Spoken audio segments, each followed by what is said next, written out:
মহাদেব। মহাশিবরাত্রি সমগ্র হিন্দু সম্প্রদায়ের কাছে একটি পবিত্র ব্রত। প্রতি বছর ফাল্গুন মাসের কৃষ্ণপক্ষের এই চতুর্দশী তিথিতেই মহাশিবরাত্রির অনুষ্ঠিত হয়। আমরা এখানে দেখতে পাচ্ছি লাখ লাখ ভক্ত দেশের বিভিন্ন প্রান্ত থেকে এখানে ভক্ত সমাগম ঘটিয়েছে। মহাশিবরাত্রি উপলক্ষে পুরাণ মতে এই দিন দেবাদিদেব মহাদেব তার ভক্তদের উপর বিশেষ অনুগ্রহ দান করেন। তাই ভক্তগণেরাও এই দিন দেবাদিদেব মহাদেবের বিশেষ পূজা অনুষ্ঠান করে থাকেন। এই মহাশিবরাত্রি এক নয় বরং একাধিক মাহাত্ম্য রয়েছে। পুরাকালে এই দিন মহাদেব তার নিষ্কল লিঙ্গ স্বরূপে আবির্ভূত হয়েছিলেন। চন্দ্রদেবকে ক্ষয়িষ্ণু হওয়ার অভিশাপ থেকে উদ্ধার করে তাকে অভয় দান করেছিলেন। নটরাজ স্বরূপে আবির্ভূত হয়েছিলেন এবং দেবী পার্বতীর সাথে বিবাহ বন্ধনে আবদ্ধ হয়েছিলেন। তাই সমগ্র হিন্দু সম্প্রদায়ের কাছে এই দিনটিকে অতীব পবিত্র হিসেবে গণ্য করা হয়। এই দিন লিঙ্গ বর্ণ নির্বিশেষে হিন্দু সম্প্রদায়ের মানুষেরা দেবাদিদেব মহাদেবের নামে উপবাস রাখেন এবং বিশেষ উপচারে তার পূজা করে থাকেন। আমরা এখানে দেখতে পাচ্ছি দেশের বিভিন্ন জায়গা থেকে গতকাল থেকে শুরু করে এখনও ভক্ত সমাগম দেখা যাচ্ছে। তারা এখনও চন্দ্রনাথ মন্দিরের উদ্দেশ্যেই তাদের পদযাত্রা শুরু করেছেন। আমি একটু কথা বলবো। মাসি, কোত্থেকে আসছেন? আমরা খাগড়াছড়ি থেকে আসছি। খাগড়াছড়ি থেকে আসছেন? কোত্থেকে আসছেন? ঢাকা গাজীপুরতে। কেমন লাগতেছে? প্রতি বছর আসেন? অনেক ভালো লাগতেছে। হ্যাঁ, 4 বছর ধরে আসতেছি। আচ্ছা, কে কে আসছে? আমগো পরিবারের আমরা 3 জন আসছি। আমার মা আসছে, জাল আসছে, আমার মানে বাসুর আসছে। শিবরাত্রি উপলক্ষে আসা হয়? হ্যাঁ, শিবরাত্রি উপলক্ষে আসা। আচ্ছা, কাকা কেমন আছেন? ভালো। এই যে জার্নি করে এত দূর থেকে আসছেন মহাদেবের দর্শন করার জন্য, কেমন লাগতেছে? কোন সময় তো উঠবো, খালি মুন্ডা ফাত ফাত করতেছে। কোন সময় উঠবো বালা। আচ্ছা, প্রতি বছর কি শিবরাত্রি উপলক্ষে আসেন? এই ইয়ের ভোলানাথ বাবার আশীর্বাদে আসি দেখতাম দর্শন করানোর জন্য। আচ্ছা, এই যে নাতি পরিবার সবাইকে নিয়ে প্রতি বছর আসেন, কেমন লাগে? অনেক ভালো লাগে। আমরা আশা করছি মহাদেব আপনাকে আরো কৃপা করুক, আপনি প্রতি বছর যেন সবাইকে নিয়ে আসতে পারেন। আমরা কথা বলবো যে দাদু কোত্থেকে আসছেন? কোত্থেকে আসছেন? গাউসের থেকে। এত দূর থেকে আসছেন মহাদেবের দর্শনে, কেমন লাগতেছে? ভালো লাগতেছে। একা আসছেন? না, এই প্রথম আসছি। আচ্ছা, এই যে একা আসছেন আপনি? একাই। আমার সাথে আরো লোক আছে।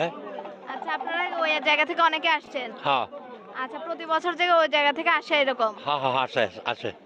আচ্ছা, আমরা এখানে দেখবো যে বিভিন্ন ধরনের শ্রেণী পেশা, একদম ছোট বাচ্চা থেকে শুরু করে। বাবু, তুমি কোত্থেকে আসছো? কসবা থেকে। আচ্ছা, কার সাথে আসছো? বাবুর সাথে। কেমন লাগতেছে এই যে তুমি ছোট বাচ্চা এত দূর থেকে আসছো, কেমন লাগতেছে? অনেক ভালো লাগতেছে। বাবার সাথে আসছো? প্রতি বছর আসবা? জি। এত মানুষ দেখে ভয় লাগতেছে না? না। আচ্ছা, ঠিক আছে। আমরা এখানে দেখতে পাচ্ছি এখানে যারা দর্শনার্থী আছেন তারা বিভিন্ন জায়গা থেকে একদম ছোট বাচ্চা থেকে শুরু করে নারী পুরুষ শ্রেণী পেশা কোনো ভেদাভেদ ছাড়াই তারা এখানে মহাদেবের দর্শনে আসছে। দিদি নমস্কার, ভালো আছেন? কোত্থেকে আসছেন? আমি কেরানীগঞ্জ থেকে আসছি। কার সাথে আসছেন? আমার হাজব্যান্ড আরো গাড়িতে অনেকেই আসছে আমাদের সাথে। আচ্ছা, প্রতি বছর ওখান থেকে গাড়ি রিজার্ভ করে আপনারা আসেন? হ্যাঁ, আমাদের ওখান থেকে প্রতি বছর গাড়ি ছাড়ে ওখান থেকে আমরা বাবার এখানে দর্শন করার জন্য আসি। আচ্ছা, এই বছর প্রথম না আরো আসছেন? না, এবারই আমি প্রথম আসছি। আচ্ছা, এই প্রথমবার যে আসছেন মহাদেবের দর্শন সবকিছু মিলে কেমন লাগছে? ভাল লাগছে, এখানে আসছি। বাবা সবার মঙ্গল করুক। এই প্রথম আসছি, আসার ইচ্ছে ছিল যেন সবাই ভালো থাকে, সুস্থ থাকে, আবার যেন আসতে পারি। আমরা আশা করব যে ভক্ত সমাগম যারা আছে তারা সবাই এখানে প্রতি বছরের মতো ভিড় জমাবে। আমরা এখানে একটি বাচ্চা শিশুকে দেখতে পাচ্ছি যে তার মা বাবার সাথে আসছে। এখানে এখানে হচ্ছে একদম ছোট বাচ্চা থেকে শুরু করে মহাদেব দর্শনে অনেক ভক্তরা দেখা যাচ্ছে। আমি এখানে একজন বাচ্চার সাথে কথা বলবো। বাবা, তুমি কোত্থেকে আসছো? সিলেট থেকে। কোত্থেকে আসছো? সিলেট। সিলেট থেকে আসছো? কয় ঘন্টা গাড়িতে ছিলে? জানি না। জানো না? এই যে গাড়িতে করে এত ঘন্টা বসে আসছো, বমি করছো? বমিও করো নাই? তো তুমি তো অনেক বড় হয়ে গেছো, কেমন লাগতেছে বাবার কাছে আসছো? ভালো লাগতেছে। এই বছর প্রথম আসছো? না। আর কয়বার আসছো? বলো। দুবার। আচ্ছা, এবার কি ছোট বোন সহ আসছো? না। আচ্ছা, তো এখন এখন এই যে এতগুলো মানুষ দেখে ভয় লাগছে না? তোমাকে বাবা কৃপা করুক, তুমি প্রতি বছর যেন মা বাবা সবার সাথে আসতে পারো, সেটাই আশা করি। আমাদের এখানে যারা আসছেন তারা এখানে দেখা যাচ্ছে দেশের বিভিন্ন জায়গা থেকে, শুধুমাত্র নারী পুরুষ না, একদম নারী পুরুষ নির্বিশেষে বয়স্ক, বাচ্চা, শিশু সবাই এখানে আসছে। আমরা এখানে একজন মাসির সাথে কথা বলবো। মাসি কোথেকে আসছেন? কে কে আসছেন? আমার বোন, বোনপুত, ছেলে, বোনজির জামাই, পুত্রা। এ প্রথম আসছেন? প্রথম। কেমন লাগতেছে যে এত ভক্তের মাঝখানে নিজেও উপস্থিত থাকতে পারছেন? যথেষ্ট খুশি হয়েছি, যথেষ্ট চরণের দুলি পাইছি।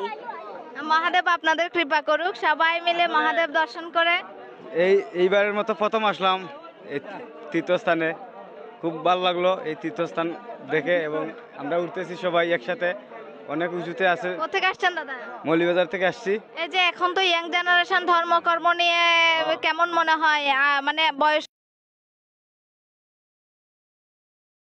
কমে? হ্যাঁ, এরকমই ইয়াং জেনারেশন যারা আছে সবাই খুব উদ্যোগী, এবং সনাতন ধর্মকে টিকে রাখার জন্য ইয়াং জেনারেশন এখন যথেষ্টভাবে উদ্যোগী আছে এবং থাকবে, এটাই আশাবাদী। এই আশা ব্যক্ত। হর হর মহাদেব। হর হর মহাদেব।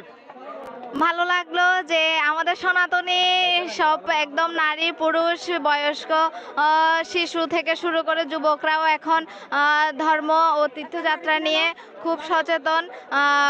আমরা আমাদের আজকের প্রথম তিথি শুরু হওয়ার থেকে শুরু করে গতকাল রাত থেকে কিন্তু এই ভক্ত সমাগমের উপস্থিতি একদম চোখে পড়ার মতো।